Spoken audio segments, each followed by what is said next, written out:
बहुत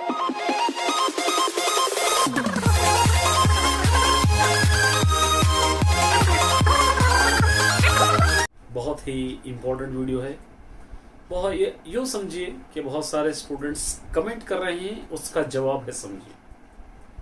बहुत सारे स्टूडेंट्स कह रहे हैं सर हम जीपीए कैसे इंक्रीज करें।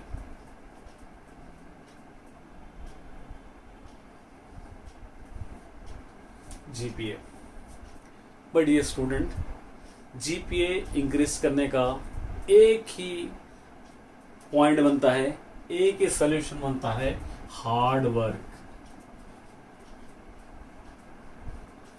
आप जीपीए सोच रहे हो मुझे चाहिए 95% जीपीए, 9.5 जीपीए मुझे चाहिए, लेकिन 9.5 के लिए वर्कआउट कुछ भी नहीं है, सिर्फ टाइम पास में वक्त गुजार रहे हैं, या ये सोच रहे हैं कि इसी तरह मिल जाएंगे हमको 9 पॉइंट, तो ये 9 पॉइंट तो छोड़िए, आपको 6.5 भी मिलना मुश्किल है।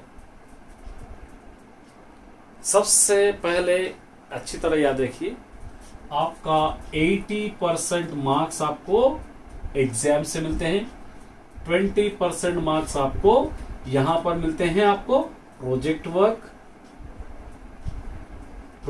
आप जो करते हैं, project work, reflection work, generating questions, और उसी तरह और रिटर्न वर्क, ये चीजों से आपको मिलते हैं। मतलब 5 + 5 + 5 + 5 इस तरह करके आपको 20 मार्क्स दिया जाता है। 4 में 20 + 20 + 24 आपके रहेंगे, FA1 FA2 FA3। 20 को अगर ऐड करेंगे बाई 4 से करेंगे तो 80/4 होता है, इसको डिवाइड करेंगे तो 20 मार्क्स, इस तरह आपको ये 20 मार्क्स यहां से मिलेंगे। बहुत सारे स्टूडेंट सोचते हैं कि इसका कोई इंपॉर्टेंस नहीं है। माय डियर स्टूडेंट, सीधे 20% मार्क्स आपको रिड्यूस हो जाएंगे यहां से। 80% मार्क्स, 80 मार्क्स का आपको पेपर, कितना भी आप पढ़ा ले, कितनी भी मेहनत करने की कोशिश करें, आप 80 मार्क्स से ज्यादा नहीं ला पाएंगे। मतलब पूरे सब्जेक्ट में 80 80 80 80 80 80, पूरे 6 सब्जेक्ट में भी 80 लेंगे तो आपको 480 मार्क्स ही आ रहे हैं। मतलब 80% मार्क्स ही आ रहे हैं। अगर पूरे मार्क्स आपको कंप्लीटली मिले तो आपका जीपीए कितना आएगा? 8.0 ही आएगा, अगर इसको आप स्किप करते हैं। अगर आपको चाहिए 8.0 से ज्यादा, तो प्रोजेक्ट वर्क को भी आपको, जो आपके क्लास में देते हैं इंटरनल मार्क्स, उस पे भी आपको बहुत इंपॉर्टेंस देना पड़ेगा, क्योंकि 6 2 12 120, 6 हर सब्जेक्ट के 20 6 2 120 मार्क्स यहीं पर रहेंगे, और 6 8 48 माने 480 मार्क्स यहाँ पे, टोटल 600 मार्क्स का यहाँ पर रहेगा। इसको अगर आप इजी लेते हो, ये हमारे लिए जरूरी नहीं, सिर्फ इस पे कम तवज्जो देकर सोच रहे हैं कि हमको 9 पॉइंट जीपीए आएगा, तो ये कभी नहीं होगा। 9 पॉइंट जीपीए के लिए एक काम आपको करना पड़ेगा। क्या करना पड़ेगा पता है? सब्जेक्ट पे इंटरेस्ट देना पड़ेगा। सब्जेक्ट, कैलकुलेटिंग सब्जेक्ट,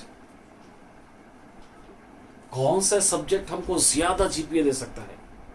जैसा फिजिक्स, बायो, मैथ्स, सोशल, ये अच्छा जीपीए देने वाला मार्क्स है, आपको हाईएस्ट मार्क्स वहां से मिल सकते हैं। लैंग्वेजेस है उर्दू, हिंदी, तेलुगु, मैं जानता हूं ग्रामेटिकल मिस्टेक की तरफ से आपके मार्क्स कम होते हैं, लेकिन कई ऐसे स्टूडेंट्स हैं लैंग्वेजेस में भी 10 आउट ऑफ 10 पॉइंट्स लाने वाले हैं।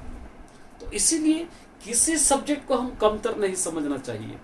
ऑल सब्जेक्ट हमारे लिए इंपॉर्टेंट है, लेकिन कैलकुलेटिंग सब्जेक्ट फिजिक्स, मैथ्स और सोशल, ये ऑप्शनल सब्जेक्ट है, इस पे ज्यादा अगर ध्यान देंगे, यहां पर अगर आपका जीपीए इंक्रीज हो रहा है, खुद ब खुद यहां पर आपको इंक्रीज हो रहा है।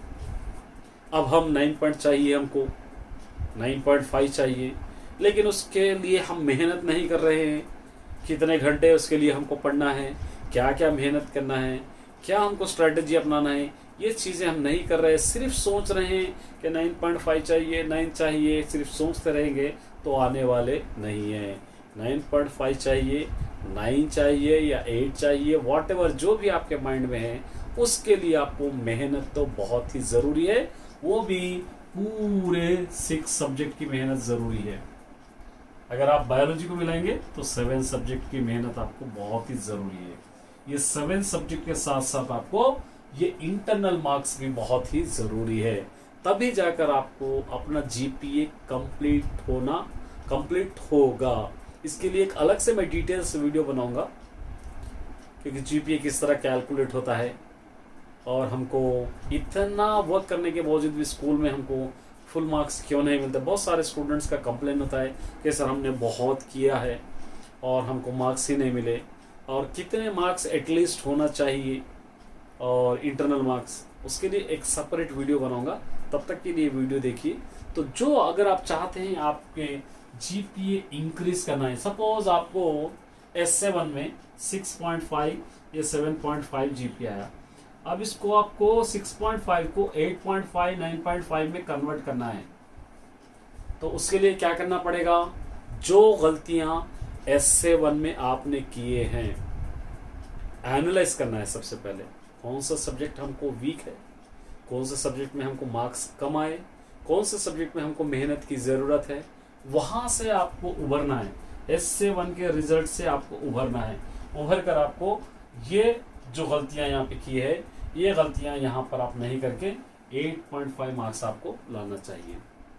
इतना याद रखिए कि S7 में जैसा पेपर था बोर्ड एग्जाम में वैसा पेपर नहीं रहेगा, डायरेक्ट पेपर वहाँ पर आएगा। इतनी शायद दिक्कत आपको नहीं होगी, आसानी से आप लिख पाएंगे, लेकिन उसके लिए भी मेहनत की ज़रूरत है।